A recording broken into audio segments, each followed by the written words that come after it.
జయ జానకి ప్రాణనాయక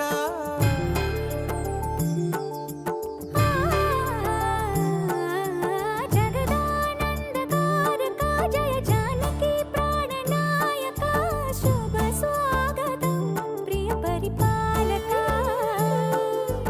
జగదానందకారక జయ జానకి ప్రాణనాయక శుభ స్వాగతం ప్రియ దిగి వస్తున్నారు. చాలా అదృష్టం చేసుకున్నాము మనము. సరిత మేడం వాళ్ళందరినీ చక్కగా రెడీ చేశారు. మేడం ఫస్ట్ ఆఫ్ ఆల్ చాలా థ్యాంక్ యూ మ్యామ్. వాళ్ళందరూ మిమ్మల్ని ఆశీర్వదించడం కోసము మన స్టేజ్ మీదకి వస్తున్నారు. మొట్టమొదటిగా శ్రీ సీతారామ లక్ష్మణుల హనుమంతుల్ని పరిచయం చేయడానికి నేను ఇక్కడ మీ ముందు నిలబడ్డానన్నా. శ్రీరాముడుగా శ్రావణి అనమాట. ధర్మస్య సత్య సంతస్య ప్రజానాంత హితే రతః యశస్వి జ్ఞాన సంపన్నః సుచిర్వస్య సమాధిన.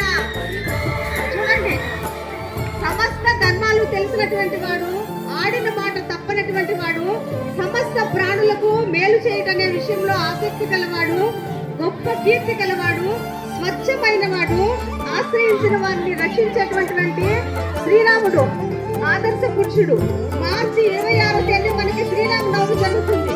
మార్చి 26కి ముందుగానే మనకి 27 జనవరికి శ్రీరాముల దర్శనాన్ని మనకి కల్పించినటువంటి భాగ్యం కలిగింది. చూడండి, రామో విగ్రహవాన్ ధర్మః సాధు సత్య పరాక్రమః.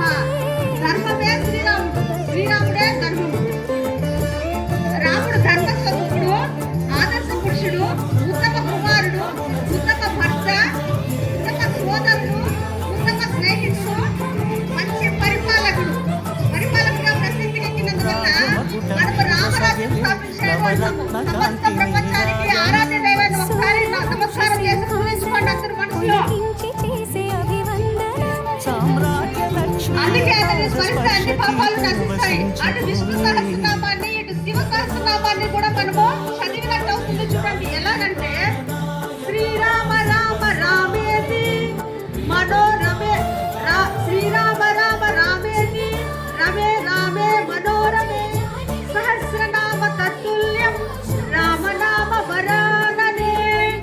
శ్రీరామ రామ రామేతి రమే రామే మనోరమే, సహస్రనామ తత్తుల్యం రామనామ వరాననే. రామ అనే నామంలో రా అనే అక్షరము ఓం నమో నారాయణాయ, ఓం నమో నారాయణాయ. నారాయణాయలో రా అనే అక్షరము చూడండి. ఆ మంత్రంలో 5వ అక్షరము నమశివాయ. నమశివాయ అన్న మంత్రంలో మా అనే 2వ అక్షరము. ఈ రెండింటిని గుణిస్తే 5x2 5x2 5x2 అంటే 1000 సార్లు రామ అనే నామాన్ని మనం ఒక్కసారి స్మరిస్తే 1000 సార్లు విష్ణు సహస్రనామాన్ని, శివ సహస్రనామాన్ని చదివినటువంటి ఫలితాన్ని మనకి కలుగుతుందని రామాయణంలో మనకి బోధించబడింది. ఈ శ్లోకంలోని రామ అన్న పదాన్ని మనం 3 సార్లు చదివినట్లయితే చాలు, 1000 సార్లు చదివినట్లు అనమాట. అటువంటి ఉత్తమ పురుషుల రూపాన్ని ఛాయామాత్రంగా మనకి చూపించడానికి మీ ముందుకు వచ్చినటువంటి శ్రీరాముడికి జై. శ్రీరామనామ కంటే ముందే మనకి శ్రీరాముడి మనకి దివ్య స్వరూపాన్ని మన కళ్ళ ముందు చిత్రించినటువంటి సరిత మేడం గారికి థ్యాంక్ యూ. నెక్స్ట్ లక్ష్మణుడు, శ్రీరాముడి యొక్క సోదరుడు లక్ష్మణుడు.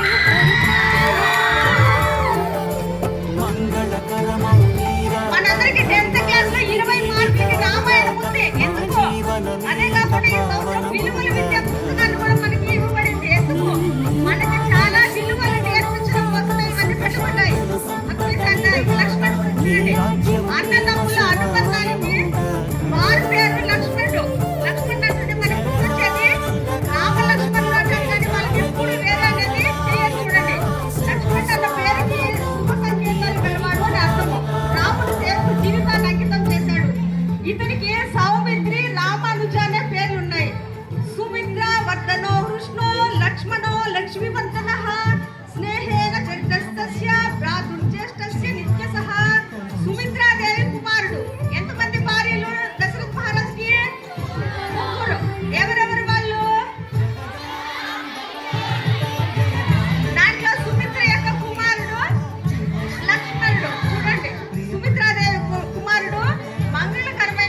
వచ్చారు చూడండి, అవునా కాదా? తర్వాత మనకి సీతమ్మ తల్లి, 9th class C section Sunitha, Seethamma తల్లి. ఇంకా సీతమ్మ తల్లిని గురించిన స్తోత్రాలు చూడండి. దైవతై ప్రేరిత సాతు సీత లక్ష్మీ రివాపర యజ్ఞ భూమౌ సముత్పన్న సర్వలోక నమస్కృత. యజ్ఞ భూమిలో ఉద్భవించింది సీత, అవునా కాదా? సీతమ్మ తల్లి, సీతమ్మ తల్లి తండ్రి ఎవరు? జనక మహారాజు. సాక్షాత్తు లక్ష్మీదేవి అవతారం చూడండి. మీరు ఏమేమి వరాలు కోరుకుంటారో లక్ష్మీదేవి ఇవ్వడానికి రెడీగా వచ్చేసింది మీ స్టేజ్ మీదకి. సర్వలోకాల చేత నమస్కరింపదగినది, దేవతల ప్రేరణ చేత ఈమె నాకు లభించింది అని ఆమె తండ్రి జనకుడు అన్నాడు. జనక మహారాజు త్యాగానికి, ధైర్యానికి, పతివ్రత చరణకు నిలువెత్తు రూపము సీతాదేవి. మహారాణిగా సకల భోగాలు అనుభవించగలిగే అవకాశం ఉన్నప్పటికీ పిత నాత్మజో నాత్మన నమాతాన సఖీ జనః ఇహ ప్రేత్య చ నారీణాం పతిరేగో గతిస్సదగా. చూడండి, స్త్రీలకు ఈ లోకంలోనైనా పరలోకంలోనైనా తండ్రి, కొడుకు, తల్లి, స్నేహితులు ఎవరున్నప్పటికీ కూడా వివాహం అయిపోయినటువంటి స్త్రీకి భర్తే తోడు అని ఎంత బాగా మహారాణిగా సకల భోగాలు అనుభవించమని అత్త వాళ్ళు కూడా వద్దు అని చెప్తే కూడా ఏం చేసింది? భర్తతో పాటు ఎక్కడికి వెళ్ళింది? వనవాసానికి. ఎన్ని సంవత్సరాలు? 14 సంవత్సరాలు. చూడండి, అటువంటి ఆదర్శమూర్తి. ఈమెకు జానకి, మైథిలి, వైదేహి అనే పేర్లు కూడా ఉన్నాయి. అటువంటి సీతని మనకి గుర్తు చేయడానికి సీత పాత్రధారిలో ఎవరు వచ్చారు? సునీత. సంతోషమా మీకు? ఇప్పుడు మనకి ఇష్టమైనటువంటి హనుమంతుడి ప్రవేశము. అనుష్క హనుమంతుడి ప్రవేశం చూడండి. హనుమంతుడి ప్రకటము.